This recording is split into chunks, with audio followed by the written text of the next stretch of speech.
Sebuah kerajaan megah yang kejayaannya menggema hingga ke penjuru Asia Tenggara. Apalagi kalau bukan Majapahit, simbol kejayaan Nusantara. Tapi, bagaimana jika kita katakan bahwa kejayaan ini tidak hanya dibangun oleh tangan-tangan orang Jawa, melainkan juga oleh pengaruh kuat dari komunitas Tionghoa yang hidup berdampingan dengan mereka? Apakah benar Majapahit adalah kerajaan yang sepenuhnya asli dari Jawa? Atau justru menjadi besar karena keberaniannya merangkul budaya lain? Sejarah yang kita tahu mungkin hanya separuh dari kebenaran. Di balik kemegahan candi dan kejayaan Gajah Mada, tersimpan kisah akulturasi yang nyaris terlupakan. Jejak kuat Tionghoa dalam ekonomi, budaya, hingga politik Majapahit. Fakta ini jarang dibicarakan, seolah-olah sengaja dikubur di balik narasi kebesaran lokal.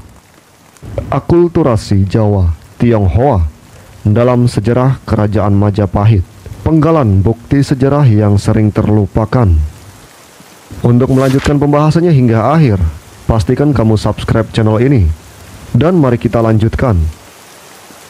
Kerajaan Majapahit sering digambarkan sebagai kerajaan Hindu-Buddha terbesar di Nusantara, dengan pengaruhnya yang membentang luas hingga keluar kepulauan Indonesia. Namun, ada satu fakta sejarah yang sering terlupakan. Pengaruh besar komunitas Tionghoa dalam membentuk kebudayaan, ekonomi, dan politik di Majapahit. Lantas, bagaimana interaksi antara budaya Jawa dan Tionghoa bisa begitu erat dalam Majapahit? Apakah ini hasil dari perdagangan semata? Atau ada hubungan yang lebih dalam? Kita akan membedah bukti sejarah akulturasi Jawa Tionghoa di Majapahit, mengapa interaksi ini terjadi, serta dampaknya terhadap budaya Indonesia hingga hari ini. Bermula dari kedatangan pedagang Tionghoa, awal mula hubungan dengan Majapahit. Sejak abad ke-13, sebelum Majapahit berdiri, komunitas Tionghoa sudah aktif berdagang di Nusantara. Saat Majapahit berkembang sebagai pusat perdagangan maritim, banyak pedagang dari Tiongkok yang datang, terutama dari wilayah Fujian dan Guangdong. Mengapa mereka datang? Tentunya karena letak strategis Majapahit yang menghubungkan jalur perdagangan India dengan Tiongkok. Alasan lainnya adalah kekayaan alam Nusantara yang menjadi komoditas utama perdagangan, serta kebijakan kerajaan yang mendukung aktivitas pedagang. Bahkan, dalam kitab Negara Kertagama, karya Empu Prapanca, dan catatan Tiongkok seperti Yingya Senglan, disebutkan bahwa pelabuhan-pelabuhan utama Majapahit seperti Hujung Galuh atau Surabaya dan Tuban dipenuhi oleh pedagang Tionghoa. Sebagian besar komunitas Tionghoa di Majapahit adalah keturunan pelaut dan pedagang yang menikah dengan perempuan Jawa, menciptakan generasi peranakan yang memiliki dua warisan budaya. Inilah wajah Majapahit di abad ke-13, sebuah kerajaan yang bukan hanya pusat kekuasaan, tetapi juga epicentrum perdagangan maritim di Asia Tenggara. Namun, ada satu elemen penting yang sering terlupakan dalam narasi kejayaan ini, adalah peran besar komunitas Tionghoa yang datang dari negeri seberang lautan. Sejak jauh sebelum Majapahit berdiri, para pedagang Tionghoa telah lebih dulu menginjakkan kaki di Nusantara. Ketika kerajaan ini berkembang pesat, gelombang kedatangan pedagang dari wilayah Fujian dan Guangdong semakin deras. Mereka bukan sekedar singgah, mereka menetap, berdagang, dan perlahan-lahan menjadi bagian tak terpisahkan dari denyut nadi ekonomi Majapahit. Apa yang membuat mereka rela menyeberangi samudra dan berlabuh di tanah Jawa? Seperti yang sudah disinggung, adalah letak strategis Majapahit. Kerajaan ini menjadi penghubung penting dalam jalur perdagangan India-Tiongkok, menjadikannya titik singgah sempurna untuk bertukar komoditas berharga. Kemudian, alasan berikutnya adalah kekayaan alam yang melimpah. Majapahit bagaikan harta karun bagi para pedagang asing. Dari rempah-rempah, kayu cendana, hingga logam mulia. Semuanya menjadi barang dagangan bernilai tinggi yang laris manis di pasar internasional. Berikutnya, alasan kebijakan kerajaan yang ramah terhadap perdagangan. Alih-alih menutup diri, Majapahit justru membuka pelabuhan-pelabuhannya, mendukung aktivitas dagang, dan membiarkan para pedagang asing membangun komunitas mereka sendiri. Bukti kuat interaksi ini dapat ditemukan dalam naskah kuno seperti Negara Kertagama, karya Empu Prapanca, dan Catatan Perjalanan Tionghoa, Yingya Senglan. Kedua sumber ini menyebutkan bagaimana pelabuhan-pelabuhan utama seperti Hujung Galuh dan Tuban menjadi pusat perdagangan yang dipenuhi oleh saudagar Tionghoa. Bayangkan betapa hidupnya suasana saat itu. Kapal-kapal Tiongkok bersandar di dermaga, membawa keramik, sutra, dan teh. Di sisi lain, para pedagang Jawa menawarkan hasil bumi terbaik mereka. Sementara itu, bahasa Jawa dan Hokkien bercampur menjadi satu dalam percakapan sehari-hari. Tak sedikit pedagang Tionghoa yang menikah dengan perempuan Jawa, membentuk komunitas peranakan yang hidup dalam dua budaya. Anak-anak mereka tumbuh dengan nama Jawa, tetapi tetap melestarikan tradisi Tiongkok. Inilah cikal bakal akulturasi yang secara diam-diam memperkaya budaya Majapahit. Peran besar Tionghoa dalam ekonomi Majapahit tidak hanya dikenal sebagai kekuatan politik.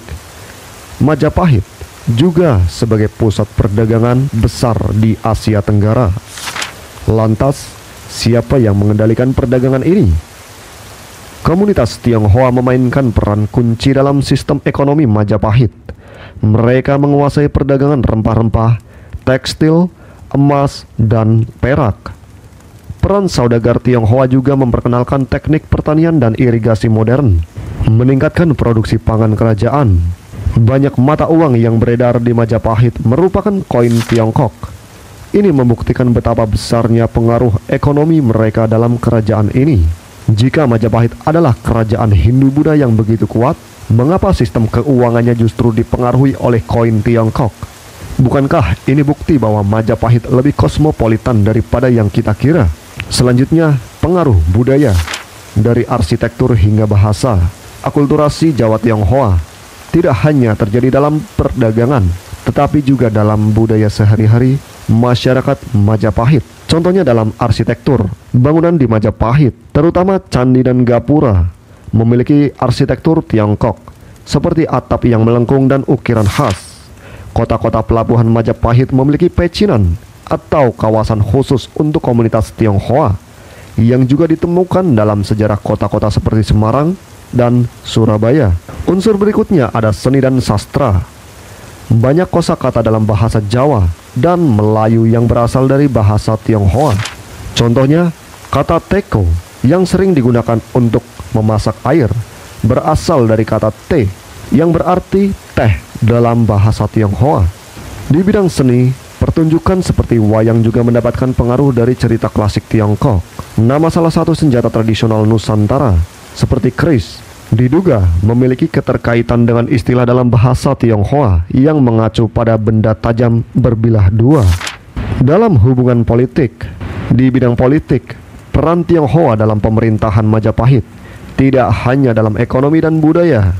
Komunitas Tionghoa juga memiliki peran dalam politik Majapahit.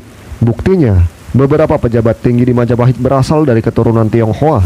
Mereka dipercaya dalam urusan perdagangan dan hubungan diplomatik dengan Tiongkok. Ada spekulasi bahwa Gajah Mada, sang Mahapatih terkenal, memiliki darah Tionghoa dari ibunya. Hal ini diperkuat oleh catatan bahwa dia memiliki ciri fisik yang berbeda dari kebanyakan bangsawan di Majapahit. Catatan dari dinasti Ming menyebutkan bahwa Majapahit sering mengirim utusan diplomatik ke Tiongkok, menunjukkan hubungan erat di tingkat kerajaan. Apakah mungkin kejayaan Majapahit tidak hanya dibangun oleh orang Jawa saja, tetapi juga oleh pengaruh besar dari Tionghoa? Dan kita tiba pada keruntuhan Majapahit serta nasib komunitas Tionghoa. Ketika Majapahit mengalami kemunduran di abad ke-15 akibat konflik internal dan ekspansi Kesultanan Demak, komunitas Tionghoa mengalami nasib yang beragam. Sebagian besar dari mereka beradaptasi dengan kekuasaan Islam dan menjadi bagian dari perkembangan kota-kota pesisir seperti Demak, Tuban, dan Gresik. Beberapa dari mereka melarikan diri ke daerah pedalaman dan tetap mempertahankan budaya mereka. Namun sebagian lainnya pergi ke Bali, yang saat itu tetap mempertahankan warisan Hindu-Buddha Majapahit. Jejak akulturasi Jawa Tionghoa masih bisa kita lihat dalam budaya peranakan di kota-kota seperti Lasem, Kudus, dan Surabaya. Haruskah kita melihat Majapahit dengan cara yang berbeda? Berdasarkan bukti sejarah, bisa disimpulkan bahwa Majapahit bukan hanya kerajaan Hindu-Buddha, tetapi juga kerajaan yang sangat kosmopolitan dengan pengaruh besar dari Tionghoa. Majapahit tidak akan sebesar itu tanpa kontribusi komunitas Tionghoa dalam perdagangan dan ekonomi.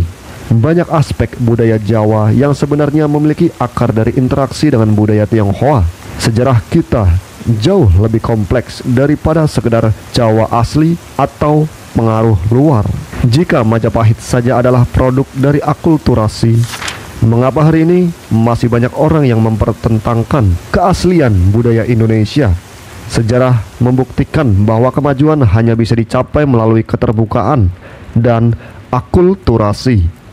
Bukannya mereka menolak pengaruh luar, Majapahit justru merangkulnya dan menjadikannya bagian dari kejayaan mereka. Jadi, mungkinkah Indonesia bisa sehebat Majapahit lagi jika kita kembali merangkul keberagaman dan keterbukaan seperti dulu? Bagikan pendapatmu di kolom komentar. Apakah kamu setuju bahwa akulturasi Jawa Tionghoa adalah bagian dari kejayaan Majapahit? Jangan lupa subscribe channel ini. Kita ketemu di video-video yang lainnya.